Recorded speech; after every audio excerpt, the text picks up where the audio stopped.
Hi there, this is Patricia from patriciafenty.com, and today I'm going to show you how to make this really cute little headband.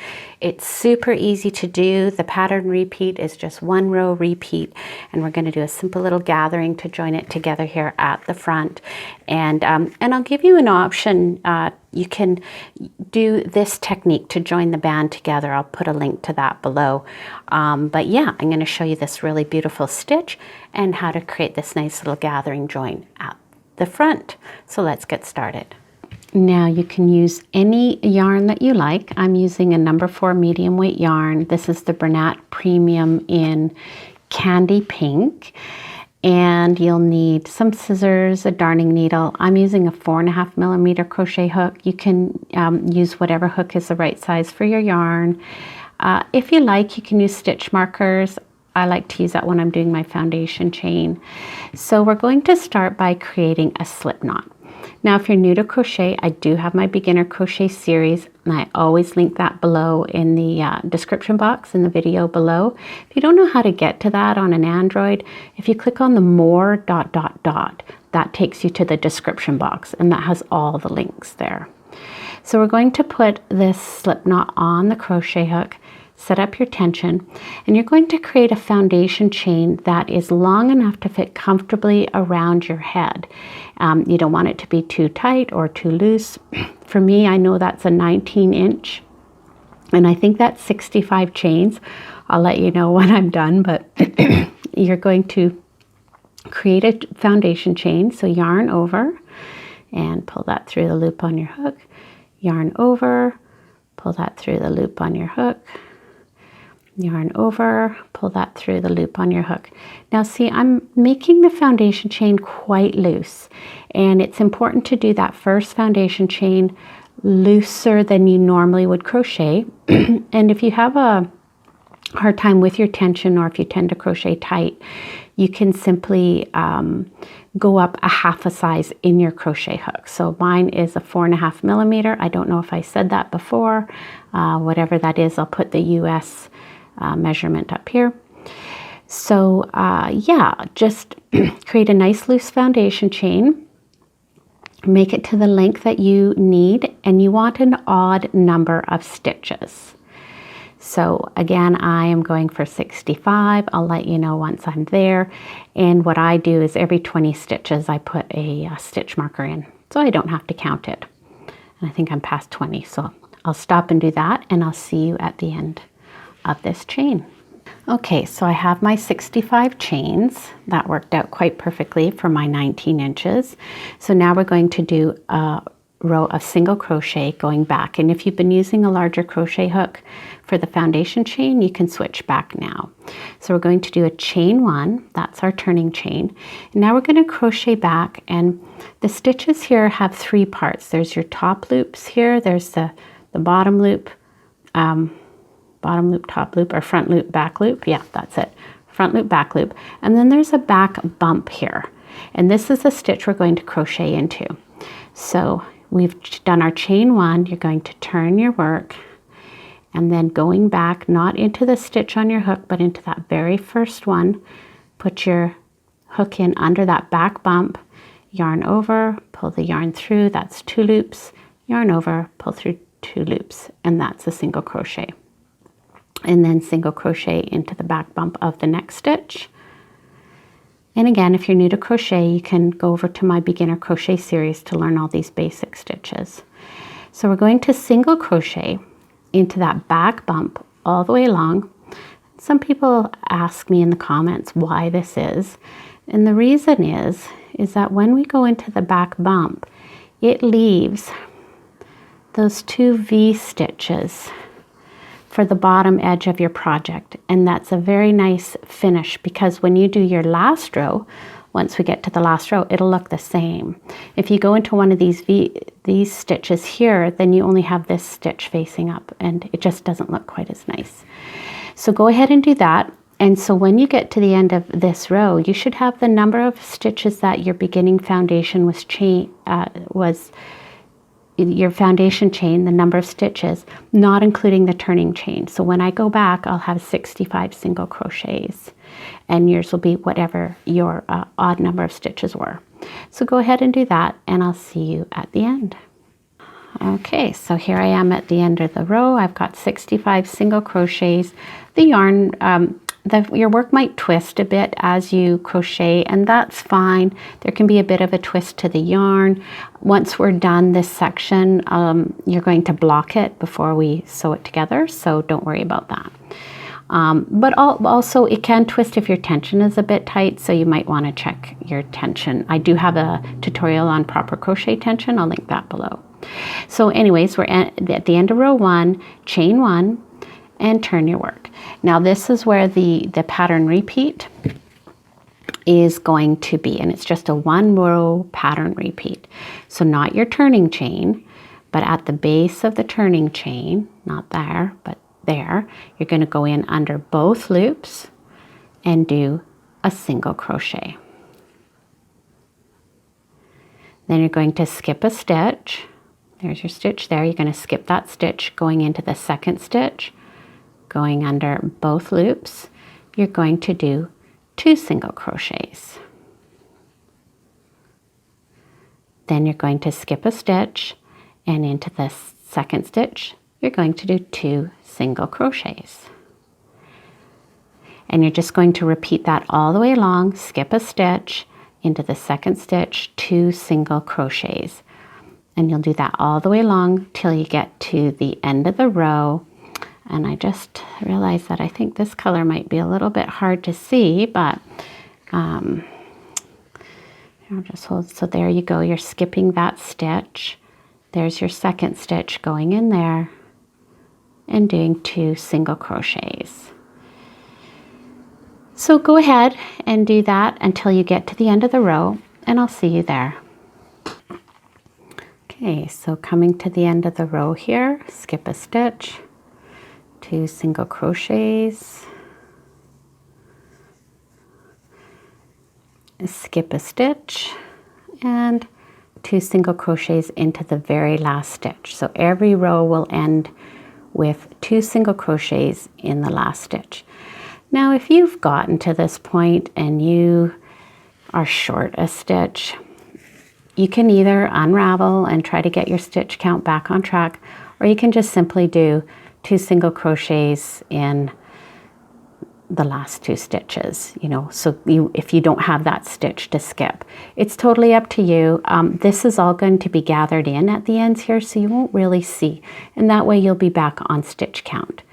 So then you chain 1, turn your work, and all you're going to do is repeat that row 2 again. So not the turning chain, but the first stitch, you'll do 1 single crochet. So every row will begin with 1 single crochet in the first stitch, skip a stitch, and 2 single crochets in the next stitch, skip a stitch, 2 single crochets in the next stitch, skip a stitch, and you'll work that all the way along, and you'll end every row with 2 single crochets in the last stitch. Chain 1, turn your work, 1 single crochet in the first stitch, skip a stitch, and then 2 single crochets in every other stitch to the end of the row, and always ending with 2 single crochets at the end of the row. And that is the pattern repeat. So you can go ahead and repeat that for as many rows as you like, making the headband as deep as you like, and I'll come back once I have mine as deep as I like, and I'll show you how to finish it off. Welcome back. So I'm coming to the end here. I just have a few more stitches left to do, and I've completed 13 rows of the pattern repeat, so a total of 14 rows, including that first row of single crochet.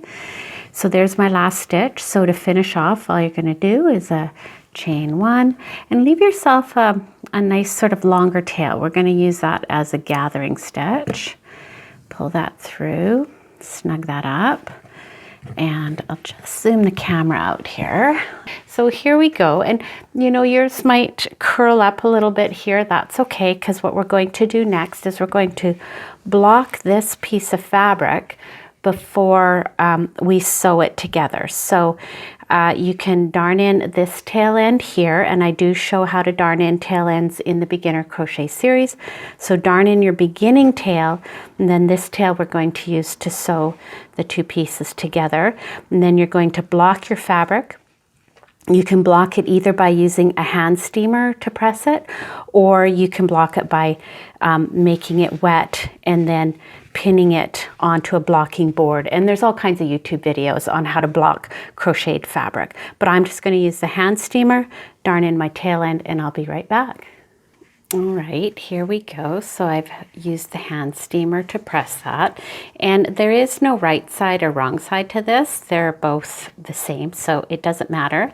So what we're going to do is we are going to just bring these two seams together, and we're going to hand stitch them, and I'll zoom in for that. So I'm going to show you a gathering stitch, but at this point you can go back, you can go to this tutorial that I have that has this knot design to create in the front, and you can use this same stitch pattern and create this knot. And I'll put a link to that in the description box below, and I'll put a timestamp where you can go and learn how to sew this knot. But for this one here, we're just going to sew these edges together, and we're going to gather it. So I'm just going to zoom in a little bit for that. All right, so here we are. So you're just going to put your darning needle on, and then starting from the one side here, you're just going to go over to the other side and bring your needle through. And then we're going to just work through back and forth, kind of like you know, just a basting stitch, really. I'm just going to go back and forth like this. And now, of course, if you don't want to gather this, if you just want to join this edge together, you could always use like a whip stitch or something like that. And then you could have your seam to the back of the headband and just have the headband being, you know, nice and thick, you know, without gathering it along the edge. But yeah, just stitch along like this. Okay, so coming up to the top edge here. And one last stitch through here. So the top is nice and even. And then, oops, pull that through. There you go. So you can see that's just sort of loosely stitched like that.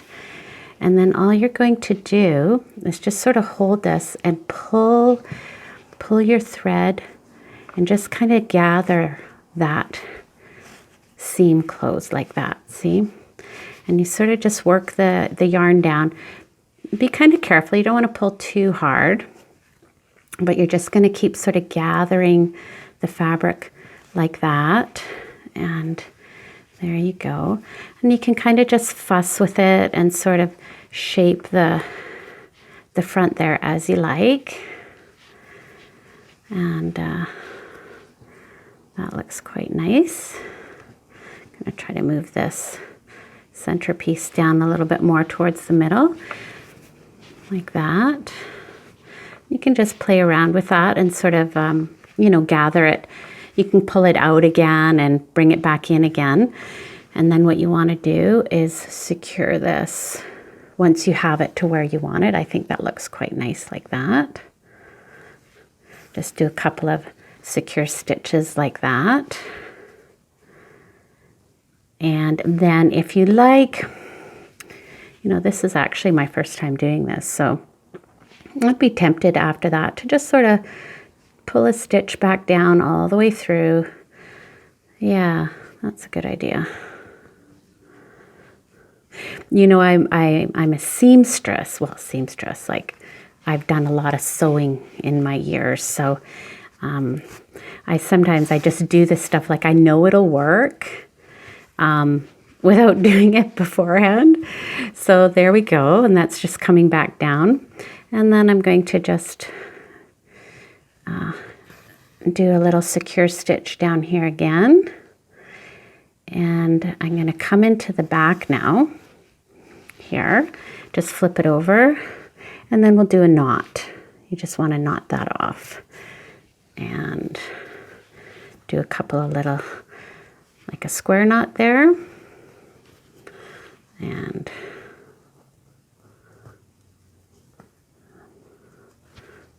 there we go. And then just go ahead and darn that tail end into the back. And so, you know, this is just so quick and easy to do. And, you know, you could make these up super, super fast. And then just cut that. And there you go. It's just that easy. I'll just zoom out here a little bit. There we go. So there you go. Isn't that so cute? Wow, I really like that. And then of course, this is, if you wanted to do the other knot, you could do that. This is a little more complicated to do. This one is much easier to do. So as I say, very quick and easy. So there you go. I hope you enjoyed this tutorial. Please give it a thumbs up and subscribe to my YouTube channel for more creative and inspiring videos.